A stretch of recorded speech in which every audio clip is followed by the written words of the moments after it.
Hello दोस्तों, इसके study coaching में आपका फिर से स्वागत है। आज मैं क्लास 10th मैथ का मोस्ट इम्पोर्टेंट क्वेश्चन लाया हूं जो कि 2 नंबर का है। आपके बोर्ड एग्जाम में ये वाला प्रश्न हर साल पूछा जाता है। यह प्रश्न है जो कि क्लास 10th का जो मैथ है चैप्टर नंबर 1 वास्तविक संख्या, उसका एक एक्सरसाइज 1.3 का 3 पर आधारित प्रश्न है। अगर यह क्वेश्चन तुम बना देते हो, समझ जाते हो, तो वो एक्सरसाइज 1.3 आसानी से बना दोगे। तो चलिए वीडियो की शुरुआत करते हैं। उससे पहले मेरा एक छोटा सा रिक्वेस्ट है, अगर आप चैनल पर नए हो तो इस चैनल को सब्सक्राइब कर लो। चैनल का नाम इसके स्टडी कोचिंग है। यूट्यूब पे जाके सब्सक्राइब कर लो मेरे दोस्त, कर लो। मैं बहुत ही अच्छा कंटेंट देता हूँ और बहुत ही अच्छे तरीके से मैं समझा दूंगा कि यह प्रश्न कैसे बनेगा। सीधा दिमाग में ठोक देंगे, समझ रहा, सीधा दिमाग में प्रश्न को ठोक देंगे मेरे दोस्त। तो चलो वीडियो की शुरुआत करते हैं। तो देखो, पहले तो क्या पढ़ो, अभाज्य गुणनखंड विधि द्वारा 18, 72 और 120 का मसा तथा लसा ज्ञात करें। तो इसको हल में कैसे लिखेंगे? डायरेक्ट तो नहीं बनाएंगे। तो डायरेक्ट बनाएंगे तो बोर्ड एग्जाम में आपका कॉपी तो चेक करेगा लेकिन फुल मार्क्स नहीं देगा, नंबर काट लेगा। इसलिए तो तुम बहुत अच्छे तरीके से बनाओ तो आपका फुल नंबर देगा। तो देखो, पहले हम क्या लिखेंगे, कितना है 18, 72 और 120। तो 18, 72 और 120 का अभाज्य गुणनखंड निकालेंगे तो हल में लिखेंगे 18, 72 और 120 का अभाज्य गुणनखंड इस प्रकार है। किस प्रकार है? इस प्रकार है। तो लिखो, यहाँ पे लिखो कि 18, 72 और 120 का अभाज्य गुणनखंड इस प्रकार है। लिख दिया।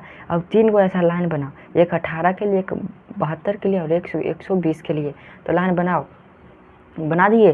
तो हम सोल्व करते हैं क्वेश्चन को। बहुत ही अच्छी तरीके से समझना। पहले हम 18 के बनाए तो 18 को पहले लिखो इस कॉलम के अंदर। और इसका अभाज्य गुणनखंड क्या कहता है कि सबसे पहले तुम कम से कम संख्या के सब इसमें भागा दो। अगर वो नहीं लग रहा है तो उसके आगे वाला से भागा दो, फिर उसके आगे वाला से भागा दो। ऐसा करते रहो। तो बताइए, एक से तो सब संख्या लगेगा, एक छुड़ा के 2 से, तो 2 से लग रहा है, हाँ लग रहा है, तो इसको 2 से पहले भाग लो। 2 के मरतबे लगेगा 9 मरतबे।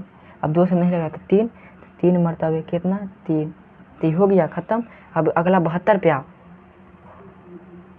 72 पे आओ। अब 72 2 से लग रहा है ना, हाँ लग रहा है, तो 2 कितने मरतबे, 36 मरतबे।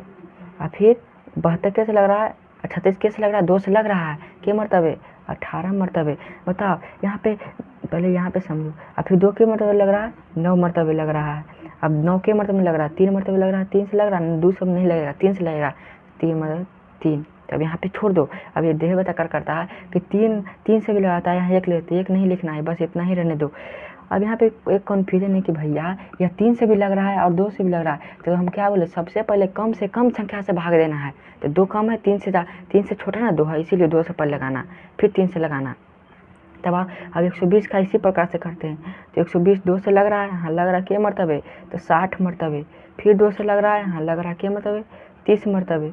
फिर 2 से लग रहा है, के मरतबे, 15 मरतबे लग रहा है। अब 3 से लग रहा है, के मरतबे, 5 मरतबे। अब देखो, अब इतना लिख दिए। तब 18 अब क्या करते हैं, अब हम लिखते हैं 18 का इतना लिखेंगे, कहेंगे चूंकि, यहाँ लिखो, क्या लिखेंगे, चूंकि लिखेंगे, चूंकि 18 लिखा तो 18 का क्या भाज्य गुणनखंड आया, 18 का भाज्य गुणनखंड आया 2 गुने 3 गुने 3। अब इसको बराबर हम क्या लिख सकते हैं, इसको लिख सकते हैं 2 गुने 3 के पावर कितना होगा, 2, 3 गुने 2, 3 के पावर 2, ऐसा हो गया। अब इसी तरह 72 का बनाओ। तो 72 का क्या आया भाज्य गुणनखंड, 2 आया, 2 गुने 3, 2 बार ना, तो 3 गुने 3। तब इसका 2 के बार है, 3 बार, तो 2 के पावर कितना हो जाएगा, 3, और 3 के बार 2, 3 के पावर 2। अब लिखेंगे 120 का ना, तो 120 का, अब 120 का भाज्य गुणनखंड क्या आया था, देखो यहाँ पे 120 का भाज्य गुणनखंड आया 2 गुने 3 गुने 5, ये ना आया। तब इसका हम कैसे लिख सकते हैं, 2 के बार है, 3 बार है, 2 3 बार है, तो 2 के पावर 3 गुने 3 एक बार है, तो 3 गुने 5 हो गया। तब देखो मेरे दोस्त, अब यहाँ से क्या करना, अब मसा निकालो। तब कहेंगे इसलिए क्या हम पहले लिखेंगे, मसा कितना का, कौन कौन का मसा था लिख रहे हैं, 18 का मसा निकालेंगे, 72 का और 120 का मसा बराबर में क्या होगा। तो यहाँ पे इसका एक रूल समझो कि उभयनिष्ठ संख्या में माने ये सब संख्या में जो तीनों में मिल रहा होगा और सबसे छोटा घात वाला तीनों में मिलेगा और सबसे छोटा घात है। तो 2 भी मिल रहा है और 3 भी मिल रहा है। कि 2 भी देखो यहाँ पे भी 2 है और यहाँ पे भी 2 है और यहाँ पे भी 2 है कि नहीं।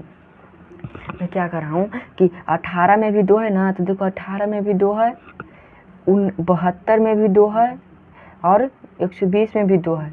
तो 2 होगा ना, तो यानी 2 इसका होगा।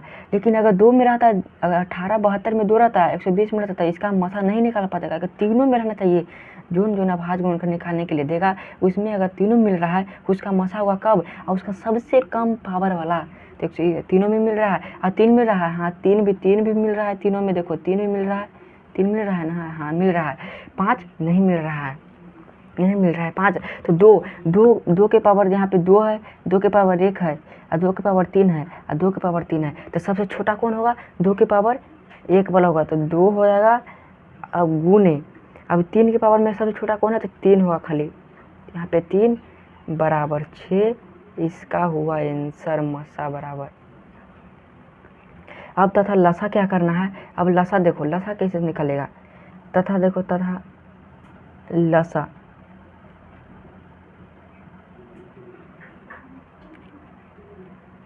लसा किसका किसका निकालना है, 18 का निकालना है, 72 का निकालना है, 120 का निकालना है। तो लसा का क्या नियम है कि जो ये सब तीनों संख्या है, तीनों अंक है, उनमें से तीनों में मिलने वाला सबसे बड़का घात, जो तीनों में मिल रहा है, कैसे एसीएफ निकालते, तीनों में मिल रहा है सबसे छोटका घात है। इसीलिए उसी तरह से लसा में तीनों में मिलेगा और जिसमें से सबसे बड़का घात होगा उसी को लेना है।